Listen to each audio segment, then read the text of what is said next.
एक तरफ हम होलिका जला रहे हैं, दूसरी तरफ विश्व युद्ध की अग्नि में जल रहा है। प्रश्न ये है कि सितारों ने ऐसी क्या चीज बनाई है, सितारे ऐसा क्या बता रहे हैं कि आने वाले वक्त में इस युद्ध में क्या होने वाला है।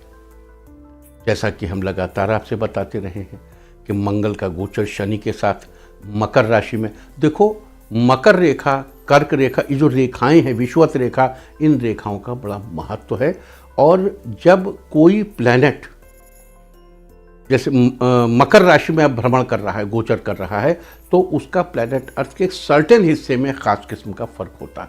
जब ऑस्ट्रेलिया में बहुत से जानवर जल गए थे, आपको याद होगा, उसके तुरंत बाद जो ग्रहों की स्थिति थी, तो हमने आपको एक लाइन खींच के बताया था कि इस क्षेत्र में बहुत बड़े मनुष्यों का वैसे ही संहार होगा। तो जैसे प्लैनेट अर्थ पर पहले एक भूमिका बनी, लाखों पशु मर गए, फिर लाखों मनुष्यों का स्वर्गवास हो गया। अभी जो स्थिति बन रही है वो स्थिति हम बार बार आपको याद दिलाते हैं, विश्व युद्ध की संभावना मात्र 37% है। मेरे पास सभी व्यक्तियों की जनपत्रिका नहीं है, मेरे पास कुछ राष्ट्रों की प्रादुर्भाव के समय की तिथि है, कुछ राष्ट्राध्यक्षों की है, कुछ मनुष्यों की है। तो ज्योतिष सत्य का निकटतम अनुमान है और उस अनुमान के अनुसार विश्व युद्ध की संभावना केवल 37% है।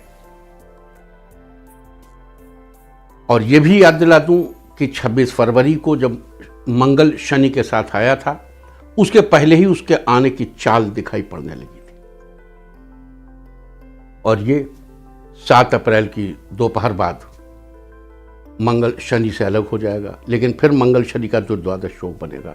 यानी अगर 7 अप्रैल तक विश्व में एटॉमिक वार नहीं शुरू हुआ तो उसकी संभावना और भी कम हो जाएगी और डिप्लोमेसी से, नीतिपूर्वक बातचीत से बल का प्रयोग न्यून हो जाएगा।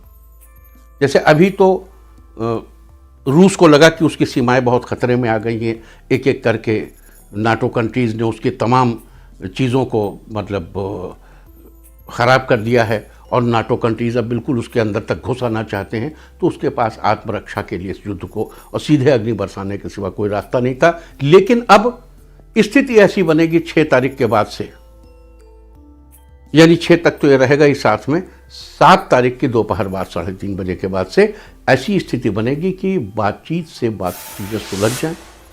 और इस महीने की 6 तारीख से भी जब बुध का गोचर हुआ था, ब्रह्म योग में बुध का गोचर हुआ था, उस समय भी हमने उम्मीद की थी कि बहुत से लोग बहुत वाइज डिसीजंस लेंगे।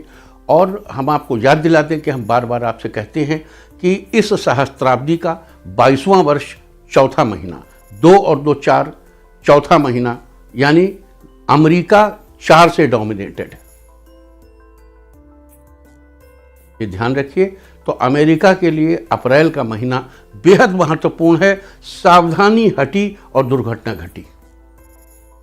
इसके साथ ही ये भी कि विश्व मुद्रा बाजार में, विश्व अर्थतंत्र में बड़े भूचाल आने की संभावना हम लगातार आपसे बताते रहे हैं। लेकिन हाँ, हम ये उम्मीद ज़रूर करते हैं कि 7 अप्रैल 2022 के बाद ये अग्नि की स्थिति, अग्नि की बारिश कम हो जाएगी। मंगल और शनि के घर्षण से जो लोहे पर लोहा रगड़ो तो अग्नि निकलती है, चकमक पर लोहा रगड़ो, चकमक पर पत्थर रगड़ो, चकमक पत्थर को रगड़ो तो अग्नि निकलती है, लोहे से लोहा टकराता है तो अग्नि निकलती है। तो ये जो अग्निपात है ये 7 अप्रैल के बाद कम हो जाएगा और समाप्त भी हो सकता है अगर हमने डिप्लोमेसी को, मानव जाति ने, मनुष्यों ने डिप्लोमेसी का आसरा लिया, अक्रॉस द टेबल टॉक की और ट्रूथफुल टॉक की। कोई धोखाधड़ी वाली बात नहीं कि वारसा में एक संधि कर ली और जल्दी ही उस संधि की ऐसी तैसी करने लगे। अब विश्व में शांति, मनुष्य से सुपरमैन पैदा हो चुका है ऑलमोस्ट।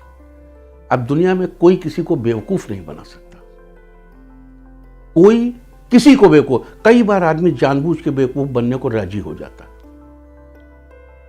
सोवियत संघ का जब विखंडन हो रहा था तो वहां के नेता देख रहे थे, बहुत सी चीजों को समझ रहे थे, फिर भी उनको लगा रहे ठीक है, इट्स ओके, इट्स ओके। फिर अब वो आप किसी के घर में घुसते चले जाएं, घुसते चले जाएं, घुसते चले जाएं, तो एक सीमा हो गई, आखिर ब्लास्ट हो गया मामला। शनि मंगल साथ साथ आए, वो मामला ब्लास्ट हो गया। शनि मंगल अलग हो जाएंगे, ब्लास्ट की संभावनाएं रिड्यूस हो जाएंगी। तो तो ये सब बात ध्यान देने की है और उम्मीद करता हूँ कि आने वाले समय में मनुष्य को, मानव जाति को, विश्व में शांति की स्थापना होगी। वैसे 2025 से 2029 के बीच हम जिस बड़े युद्ध की संभावना देखते हैं, उतनी संभावना अभी नहीं है, लेकिन अमेरिका के लिए बाय ऑल मीन्स अप्रैल का महीना बहुत महत्वपूर्ण है। एक एक दिन अमेरिका को गिन गिन कर गुजरना होगा। बहुत सावधानी बरतनी होगी, कोई मिस्टेक नहीं होनी चाहिए। एक इतनी सी भी मिस्टेक बड़ी बन सकती है। इंडिया टीवी हर वक्त हर जगह डाउनलोड करने के लिए सर्च करें India TV news Google play store या ऐप स्टोर पर।